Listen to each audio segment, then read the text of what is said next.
Yes, guys, welcome back to the Cannon podcast. Hello, everyone. How you all doing? Happy Wednesday when we're recording this after our scrumptious win over Shakhtar Donetsk last night. An incredible, incredible victory. So George and I normally do a rewatch or a scouted episode in this slot.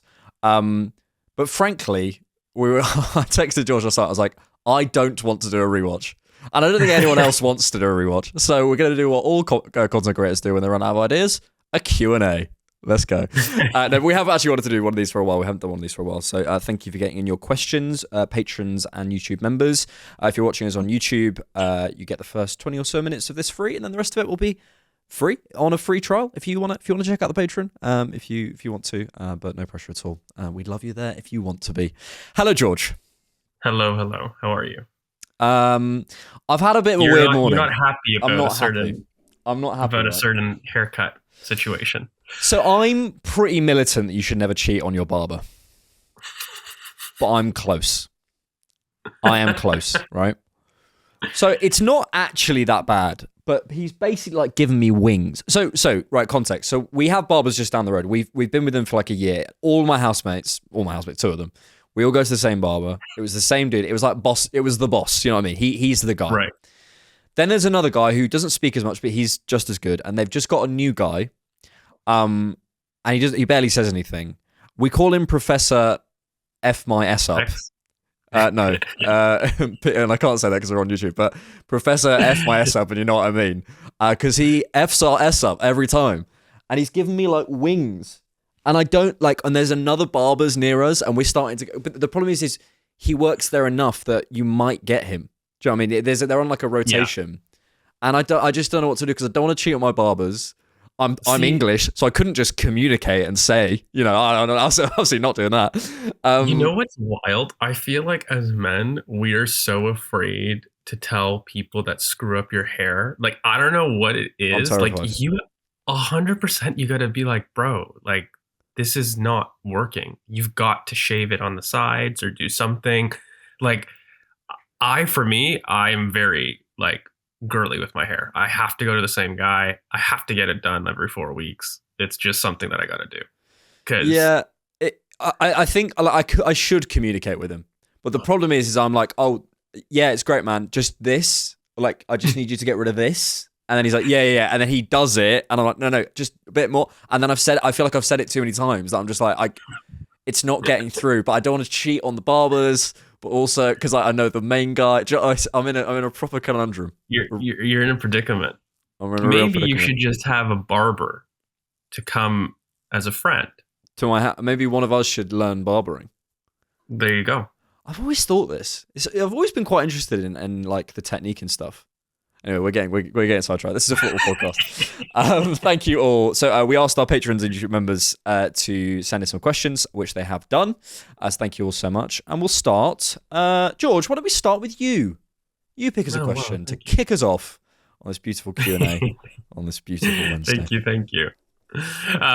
So we're going to go to YouTube first. So at Drizzy0717 says, are the problems with the team now a result of poor planning from the summer window? Personally, I was expecting a level-raising player in the front line that alleviates our needs for moments, and it feels like, especially now, that not solving that issue has affected us. Where do you stand on the whole transfer window of it all? Because when things don't go well, naturally, people go to either players that are injured, that haven't played in a while, and that the squad management's an issue, or that you didn't do enough in the summer. I have thoughts on it, but where's your head at? I trust. I think the point you just made there is very good. We need to be careful not to jump around too. Or you can. You're a fan, but if you're trying to analyze, I think we need to be careful not to jump around too much in our sort of analytical minds.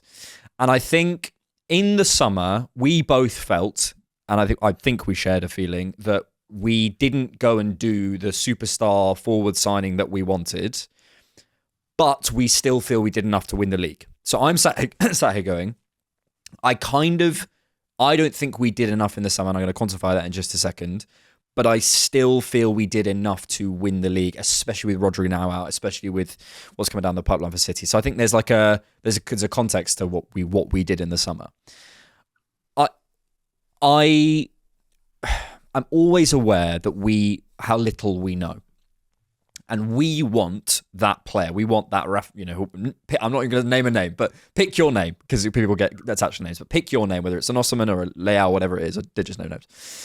But the player who's going to come in and get us out of jail. But the club may feel that Saka is that player. The club may feel if we go and do that, we stop Saka becoming the main guy. And I'm like all in on that project. If we want to go and do that, and we think that that's going to pay off, and Saka can become our Mo Salah, which he is, like in front of our eyes. Look at his numbers. It's not a debate. And also in terms of moments as well, pulling us out in certain moments. I'd love to know the stats around Saka in terms of goals scored like when we're behind, or goals scored when we're like at 0-0 or, like or whatever, losing or drawing. Yeah, breaking games open and stuff. I'd love to know the numbers, but he's certainly for me becoming the player who is certainly developing the confidence to go and do that. Do I still, for my fan-led anxiousness, want that player? Yes, but I don't think we've seen enough sample of Arsenal so far this season with everyone in the team to make a proper judgment about that yet. That's my main thing. We've had Saka, but we haven't had Odegaard and we haven't had Rice. And it's been a bit of we've only had 11 games. Ask me again in January and I might give you a different answer, but I feel like the club might have gone, it's Saka, let's go in on that project. That's my feeling, but I could be wrong. I've always felt like Saka has to be the one, but I think people get confused, and I'm sure we're going to have other questions about whether or not your team striker, your team X, and your team Y. I've had two words that have described my entire summer that that are listeners of this pod that will know are probably bored of, and that's transitional inevitability. And I maintain, I don't think I've changed what I've thought of at the start of the season, where I said I think that we can win the league. But if I'm saying we will win the league, and I'm being broad and I'm being open about that, regardless of what's happened with Rodri right now, I don't think without having that player, I can sit there and honestly tell you we will do this category. Like, we are the favorites, like being very strong to do it without addressing that in the team, for me, has always been an issue. And again, it can be whatever name you want about it. The struggle that I've got when I have a look at the squad, generally speaking, is I see a lot of injuries that have happened this year. I mean, everyone's talking about Rodri with City, but if you actually went through like Arsenal's injury list since the start of the season about how many players have been injured, between Odegaard, between Saka, between Declan getting off for a red, between Tomiyasu, between Ben White, like there's been a crazy amount of injuries in what's been about 2 months, and Arsenal aren't alone, right? I mean, we're in a situation now where we may not have a left back after having 4 in the squad. So there's a unique situation that's happening fitness wise, I think, with the squad. So there is that component that I don't want to ignore, right? Which is making it difficult to see the plan. Yeah, exactly. But I will say, like, even with Mikel Merino, in terms of getting injured right off the first training session, I mean, he's still somebody that for me is clearly learning the triggers in our system, where we're not seeing the best of him, in my opinion. And some of that is working back through fitness, but a lot of that for me is him still learning the system. I think Raheem Sterling falls into a similar boat, particularly out of possession. I think he's looking fitter with each game state, sure. But we are almost at the end of October, having got Raheem Sterling on deadline day. He didn't have an injury, right? Like, Raheem Sterling was fit and didn't have an international break. And you're approaching the point where it's almost November. Like, if I asked you, like, you're almost at November and you're looking at Raheem Sterling and he hasn't contributed to an output or hasn't contributed to the team turning a game state, I don't think I would have been able to predict that, at the start of the summer. Yeah, I mean that's a different conversation about Sterling. But if we were expecting him to be the answer I suppose the question is, were we expecting him to be that player? And I never was, really, I guess. No, but the reason that I kind of say that is because even if you say that he's going to give Saka enough rest for Saka to be the guy, even in those moments of being rest, he has to contribute. He has to be a viable option. And right now, I haven't seen a viable option. And it's not just Raheem Sterling. There's the Jesus, there's the Trossard of it all. And that's where I struggle. Where objectively, if I'm trying to analyze, if we said that he was the best Band-Aid available on the market, Band-Aids have to stop the bleeding. And right now, we're not stopping the bleeding about an issue in transition. Some of that could be decision-making. I do feel that we've left ourselves light. I do feel that we still could win the league. I think both of those things exist in my mind. And I don't know what the reasons were because I'm not in the boardroom. But I remember being very upset at the end of the summer for me having not done what I felt was enough. And I do feel that we're seeing things this season that are showing us that we struggle still in transition. It is still, for me, our weakest game state. So whether or not, again, it's this whole debate, right, of have you done enough, what you know, and what you don't know. And for me, I simply have to look at it and say, every fan wanted X and had expectations. We didn't see it. Is that the reason that we're playing the way that we are right now? No, I think that's a little bit disingenuous. But I am seeing a lot of issues in transition that a player like that could fix. I think we just need to get back fit, fundamentally. I still think that we can win the league this year. I still believe that with everybody fit, we can win the league this year. But I do feel that for me to have been dominant, and even in the summer, to be the one saying that we're the favorites or that we will do something, I needed to see that player. I mean, going back to the question, are the problems with the team now a result of poor planning from the summer window? Right now, I don't think they are. I think there's two separate strands here. I think there's problems that we didn't fix, which I think we're on the same page about. And then are the problems that we're having now a result of poor planning from the summer window? I don't think maybe there's a little bit of correlation, but they don't feel like they line up massively to me. I think we still had that transitional issue. I think the problems that we're having now are much more about the fitness issues that we're having. I think we did enough in terms of numbers, so I don't attribute that to the transfer window. I think they're more to do with sort of how we're approaching games, how we're setting up, who's available. You know, I think they're more about that really than the summer window. I think the transition issue is there and has been there, and frankly has been there for a long time under Mikel. Like it doesn't feel like a thing that it's not a game state he sort of, you know, builds a team around, but I think it might be holding us back in a certain aspect. But that's a longer term thing than the summer window, I'd say. So. And the only worry for me is I feel the Premier League is becoming more transition based. Yeah. More than it has been. It's always been a league that focuses on that. But I think if you actually look at data, there's this whole theory about it becoming almost similar to the Bundesliga in terms of how vertical and direct teams are getting. Yeah, there were some numbers, And it is a worry. We have to address it. But again, I maintain, I do think that a lot. I don't think enough has been said about our injury situation, by the way, equally. On another hand, I mean, are we really sitting there saying that potentially we could be going into a game in which we've lost major pillars in the team pretty much every game week? There's been maybe 1 or 2 game weeks in 8 games that we've been able to confidently say, hey, I've got everybody available between Timber, by the way.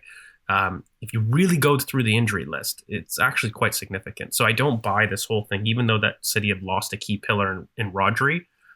I mean, the impact of Rodri, if you wanted to quantify it for City, is 100% equal with Odegaard and Saka being out. Like, I don't think that you can say that one is worse than the other. So it's similar. The only issue is you've got a team in City that have been able to get the output to date, and it's only been 2 games. And so I think I struggle with going that extra step and saying, hey, this is the reason after 2 games of sample. I mean, I think we need more. Yeah. But yeah. Just on that, so The Athletic put out, it's called Analysing Europe's Top 4 Leagues, How Does Football in England, Italy, Spain and Germany Compare? And there's a really good graphic about basically our teams becoming more transitional and across apart from Serie A where it's going down, every other league the top 4 leagues they put here is going up in terms of how transitional they are. It's a huge leap for the Premier League from 22-23 to 23-24. I mean, you could argue like if a league is becoming more transitional, do you always want to go with the trend of the league, or do you want to fight against the trend of the league to be different? You know, what you can have that conversation, but I would say that I think it is hurting us not having that capacity as much as we could have, and there's probably another conversation about that to be had another day. Let's come to Patreon, George, and I will ask you this question. Very well, Jeeves says, there are rumours of Arsenal renovating the stadium in order to be able to keep up with other clubs and their match day revenue. With everything that is happening with City, Chelsea, and Newcastle, it seems that we're at a bit of a real crossroads moment in footballing finances. That isn't what you said, but that's what I read. What do you guys make of it? Do you think it should be a free-for-all, a mix between an American model and the current one, or strict enforcement in order to level the playing field? This is interesting, because I feel like one thing that you can't acknowledge, we're both from different sides of the pond, if you couldn't tell through the voices. So I think like the impact on an American sport model versus a traditional European model is something that has always garnered some like strong feelings, especially from traditionalists. As always, I hate to be somebody that's on the fence, but it's a balance, right? Like there's definitely things that I think that the British kind of country could accept more. But then there's things that I really hate about the American game model that I don't want introduced. So for example, like the halftime interviews, it's something that's very common in American sport models. And I think that it's the worst thing possible for football. Like, I don't understand it personally. It doesn't translate well. And trying to do that doesn't make sense. I think having leagues where you have to travel over 6 hours and go to America for an actual league game are stupid for commercial reasons, whatnot. But if we're talking about, like some of the ticketing situation, and when you have a look at some of the free market of it all, it's traditionally football, right? Like if you're going to sit there and tell me that we're going to debate between having a salary cap and caps on finances, then we can have that conversation. But I mean, in theory, you do limit the best teams to having the best runs of form under that model, right? Because as soon as you introduce a salary cap, you're looking at a certain quality of each team, and it does even things out. So ironically, when people make the point that it's not fair, I actually think it's the complete opposite. It's complete socialism in a sense. You know what I mean? Like having a cap means that each team has a certain percent. And even now, how they do it in American sports models is they have the draft, which isn't the same case in football. I think even if you put a salary cap, the best players will still want to play for the best clubs. It's not the same as American sports models where, the lower leagues get first draft picks and they can get top prospects. It's just a very different thing. So look, I think to answer the question, I would like better financial regulation. I'd like to keep the integrity of what we found in football because I think it works. It's a very unique sport in that way. But I do think some things in terms of how we think about tickets, how we think about marketing, some of those things we can still learn from American sports, but I really do believe that the broad roots of the game should be kept. I don't want major changes. I don't want there to be moves to America and things like that. Yeah, I think it's as you said at the start, it's a constant balance, and it's about understanding why is like soccer so popular in America? Like why is the English Premier League such a big thing in America? I think it's the connection, it's the kind of understanding of the local aspect of it, and that's what kind of keeps it alive and keeps it real and keeps it kind of interesting, I think, and the history and all that sort of stuff. There's a reason, not to generalize, but there's a reason there's like sections of North America which are like obsessed with the English royal family. There's like some kind of like heritage and tradition that people like, so there's an aspect to that. So I think it's tricky because, like, let's say for example the Barcelona Atletico game that they're going to play in Miami, people immediately project forward and say, this is terrible. It's like, well, if you do like one of those games every couple of years or whatever, and it's a kind of, it's a bit of a marketing ploy or whatever, and it gets more people involved, then maybe it's okay. But if you totally remove a club from its locality and its history and whatever, you're going the wrong way. You've misunderstood what makes sport so incredible is the fact that it has come from local roots and it's kind of grown into this incredible thing. And the reason people connect to it is because of the derbies and the rivalries and the history and whatever. If you just totally kind of atomize it and sort of you remove it from its context, it loses its kind of romanticism and joy and kind of connection and meaning, really. But it is this constant balance. I think let's just take it. Arsenal. Is it a good thing to increase the size of the stadium? Yes. There's no like there's no conversation about that. But I think to preserve what we have, you need regulation. And it's always to say, for example, because someone on the other side of the argument would say, okay, so who's paying for that stadium advancement? The shareholders and the people who own the clubs. So they should be able to decide.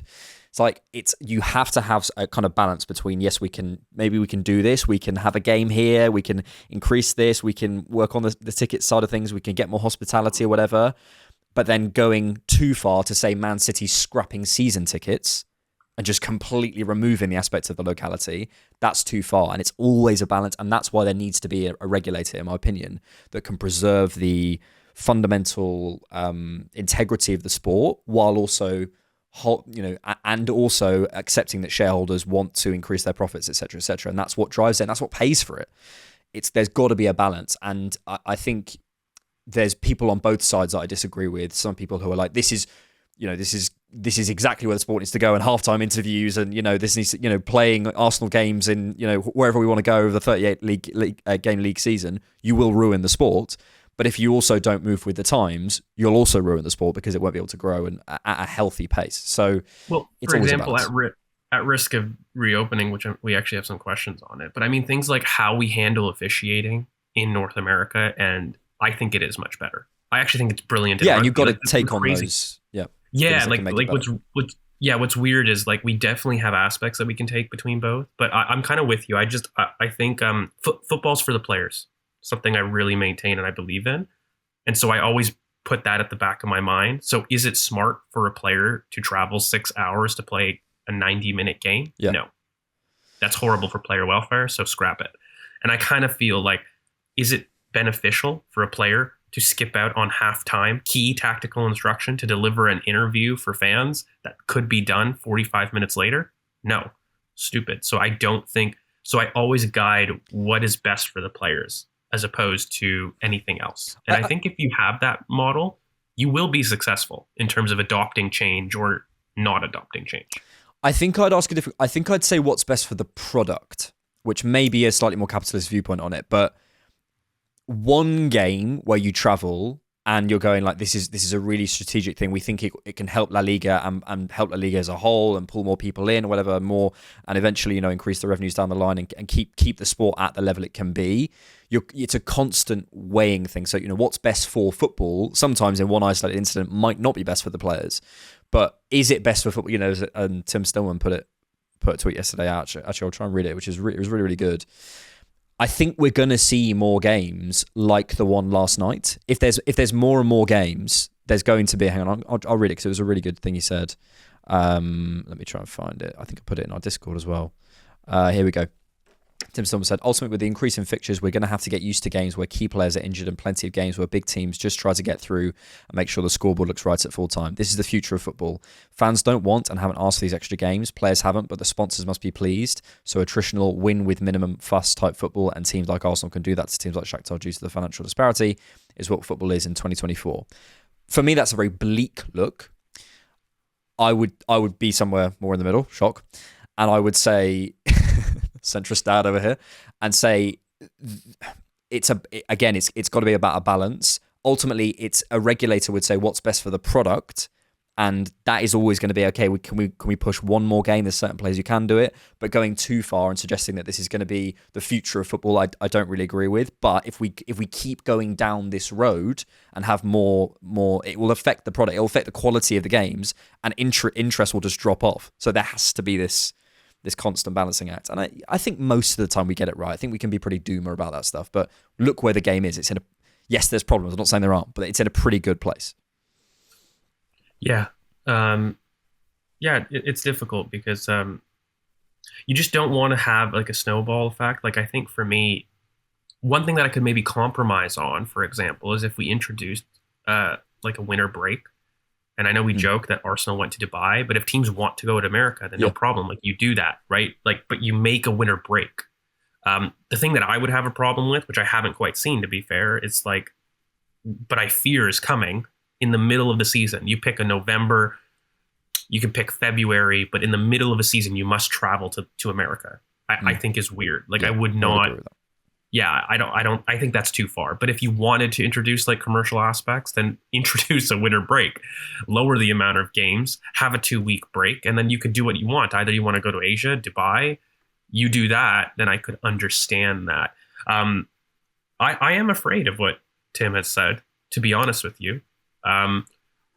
You can't look at football and look at the amount of injuries that have happened over the last 2 years and not say that there's not a correlation. And it's just it's just basic like medical fact that you play more, you run the risk of more injuries. Yep. And as long as we're introducing more stress to players, we introduce that risk. I worry at some point we're going to have to draw a line, I believe, as fans, because sponsors and money will always be greedy. That is a tale as old as time. That will always be a push for greed and more money. But I don't think this product's good. Like, this idea that we have to get by games and we have to get by seasons, I don't think is good. And I do think it's natural. Like, I don't think the solution is just bigger squads, bigger budget, do this, do that. I don't like that. I think it's manufacturing a product that I feel is not to the root of the game. You want your best players. It's substandard, and people voted with their feet last night. And trust me, people will notice. Don't worry. Like, you know, I think and this is why I want regulation. It's like, if people see empty seats at stadiums consistently, which they will do with a product like that, you know, with games like that, over time, this is the thing. It's like it is snowballing a little bit, but there will come a point where it stops, because people will just go, okay, well, this just isn't sustainable, and players start speaking out, and managers start speaking out, and we're seeing that as well, which I think is really, really good. And we are powerful. Really quickly to end, I mean, the whole idea of the Super League. We showed that fans had the voice to stop a major thing. So I'm with you. I'm worried about where the game is headed, but I'm very hopeful that fans can regulate the game. Yeah, because I've seen it. And there will always be threats. And this is why I'm so keen to get the more regulation, and it feels like that is coming. So, yeah. We're going to leave it there on YouTube. We'll continue with this Q&A podcast on Patreon and YouTube. If you want to check that out, you can, for a free trial from the link down below. Thanks, everyone on YouTube. And hello, everyone on Patreon and YouTube members. Love you so much.